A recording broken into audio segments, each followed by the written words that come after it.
ஒரு முக்கியமான நடைமுறை சிக்கலை, கோளாறை அன்றாட வாழ்க்கையில இப்ப நாங்க பார்க்குறோம். நான் தனிப்பட்ட முறையில் நானே கூட பார்க்கிறேன்.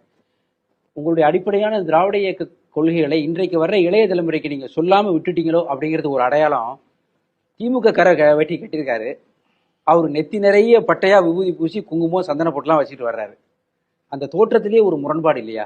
முரண்பாடு என்று சொல்ல முடியாது. ஏனென்றால் ஒரு அரசியல் கட்சி என்று ஆனதற்கு பின்னர் பல தரப்பினர் அந்த கட்சிக்கு வருகிறார். 57 தான் முதல் தேர்தலுக்கு நிற்க நேரிட்டது. ஆனால் முதல் தேர்தலுக்கு நிற்கிற போது அன்றைக்கு நாங்கள் வெற்றி பெற்று வருகிற போது அத்தனை பேரும் இந்த இயக்கத்திலே ஊறியவர்களாக இருந்தோம். அதற்கடுத்து 62 தேர்தல், 67 தேர்தல், ஆட்சியை பிடித்த தேர்தல். அது மட்டுமல்லாமல் பல கட்சியினுடைய கூட்டணியாக இருந்து செயல்பட வேண்டிய சில காலகட்டங்கள். ஒரு காலகட்டத்தில் மூதறிஞர் ராஜாஜி அவர்களே நமக்கு ஆதரவாக இருந்து தேர்தல் பிரச்சாரம் நடத்தக்கூடிய நிலை. இப்படியெல்லாம் பல கட்டங்கள் மாறிக்கொண்டு வருகிற போது ஒரு இயக்கத்தினுடைய வேர் பல நேரத்திலே மறைவாகத்தான் இருக்கிறது. அதனுடைய மரம், கிளை, தழை, பூ இவைகள் தான் கண்ணுக்கு தெரிகின்றன.